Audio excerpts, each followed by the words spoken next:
우리 최춘식 의원님 먼저 나오십시오. 예, 감사합니다. 예.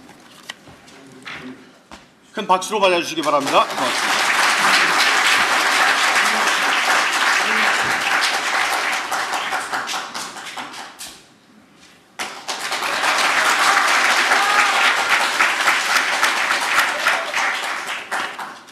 네, 안녕하세요. 저는 지역구를 포천시와 가평군을 가지고 있는 최춘식 의원입니다. 오늘 박수를 참 많이 쳐주시네요, 보니까. 참 후덕하신 인품을 다 가지고 계십니다. 그래서 또 이런 그 불의의 분연히 일어서시는 그런 모습들도 보여주시는 것 같습니다. 제가 이것을 이렇게 보면서 우리 정말 존경하는 민경욱 의원님 참 그 투쟁력과 또 그 열정 이런 데 돼가지고 감히 누가 그 뒤를 따라갈 수 있을까 하는 생각이 들 정도로 참 존경스러운 마음을 제가 가지고 항상 이렇게 지면을 대하고 또 화면을 제가 대하고 있습니다. 의원님 반갑고 고맙습니다.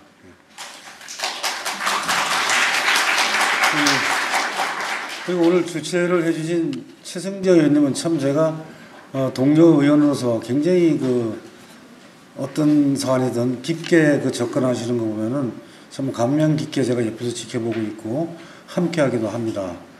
근데 참 묘한 거는 오늘 여기 의원들 둘이 왔는데 둘 다 성이 최씨죠? 근데 정말 또 보면 최승재 의원하고 저하고 동본입니다. 네, 해주최 동본입니다. 사실상의 집안이에요. 근데 오늘 와서 보니까 주최하면서 딱 우리 국회의원들 중에 최씨 둘만 와야 되니까 참 신기하네요.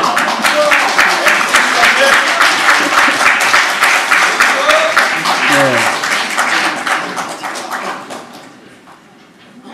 대표님 제가 좀 먼저 와가지고 이렇게 단상에 먼저 서 있습니다. 여러분들에게 죄송합니다. 네. 저는 그 지난 선거를 이제 총선에 비교해서 많이 좀 생각을 하고 있는데 그때 우리가 우리 민경욱 의원님께서 말씀하신 그런 문제들 여러 가지 제기해가지고 투표함을 사실은 이거 뭐 영치라고 해야 되겠죠. 보관시켜 놓은 게 28건이 있는데 여기에서 7건은 이제 소취화가 됐고 그 21건 중에서 8건밖에는 사실 개봉이 안 됐거든요. 그래서 이 문제를 우리가 참 그때 선거가 지나고 이제 1년 뒤면 다시 선거를 해야 되는데 이게 지금 우리가 해결되지 않고 완료가 되지 않는다고 하는 것은 정말 우리가 경제 세계 10대 강국의 하나 군림하고 있는 대한민국에서는 이건 수치입니다, 사실은. 맞습니다. 네, 그래서 이와 같은 것이 빨리 우리에게 국민들 앞에 그대로 투명하게 펼쳐져 가지고 이것이 부정선거다 아니다 그 문제가 아니라 반드시 그게 투명하게 밝혀져야 되는 문제거든요. 그렇다면 거기에서 그 평가는 우리 법원이 할 테고 국민들이 하기 때문에 그걸 해줘야 돼. 그걸 못하고 있는 것이 가장 안타깝다는 생각을 저는 가지고 있습니다. 그래서 이 문제보다는 제 지난 총선 때 저의 경험담을 한마디 말씀드리는 거로 오늘 인사 말씀에 대신하려고 합니다. 제가 가평 포천에서 공천을 받아서 선거에 돌입을 했는데 우리 지역은 인구가 전체적으로 한 21만 정도 되는 데입니다. 그래서 유권자가 포천이 한 13만 정도, 가평이 한 5만 정도, 그러니까 18만 정도의 유권자를 가지고 있는 곳이거든요. 거기에서 이제 많은 차이가 나지는 않습니다. 근데 그 다 사전 선거 우리가 했지 않습니까? 가장 문제되는 게 사실 그거기 때문에 사전 선거를 했는데 제가 아마 사전 선거에서 3,000에서 4,000표 사이를 제가 숫자 다 기억을 못하면 졌을 겁니다. 그래서 사실 우리의 투표율을 놓고 본다면 50% 남짓한 투표율에서 3,000, 4,000표 정도 지면은 사실 치명적인 상처를 입은 겁니다. 그래서 거의 불가능하다고 할 만큼의 평가가 나올 정도가 그 정도의 수치인데 제가 그 정도 졌습니다. 제가 알기로는 3,800표 졌던 걸로 생각하고 있는데 그렇게 해서 졌는데 그 선거 과정에서 어떤 일이 있었는가 하면은 사전투표 하루 이틀 앞두고 나가지고 그 당시에 민주당의 도지사, 민주당의 시장이 재난지원금을 그때 살포를 했습니다. 얼마씩을 줬냐면은 경기도에서 10만 원, 포천시에서 40만 원, 개인당 50만 원씩을 줘가지고 4인 가구 200만 원씩을 줬습니다. 그럼 저희는 그 끝났다고 봐야죠, 사실은. 그 되겠습니까? 그 정도에서? 그런데 나중에 개표하는데 보니까 사전선거에서 제가 그만큼 졌습니다.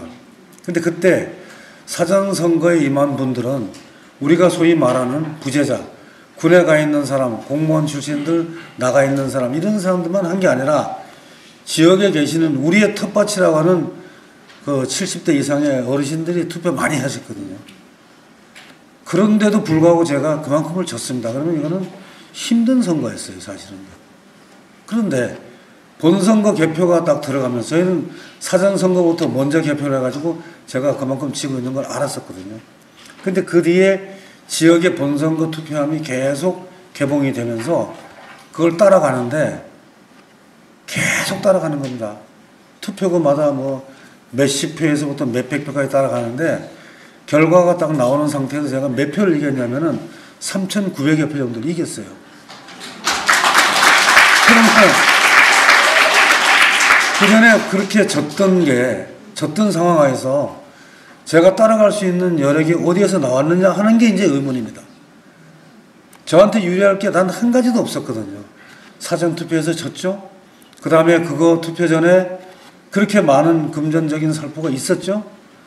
그런데도 무슨 이유로 제가 지역 투표했을 때 따라갈 수 있었느냐는 것이 이제 의문입니다. 이것이 바로 우리 민경욱 의원님께서 의문으로 제기하시는 거, 황교안 대표님께서 의문으로 제기하시는 거기에 저는 포함되어 있다고 보고 있습니다.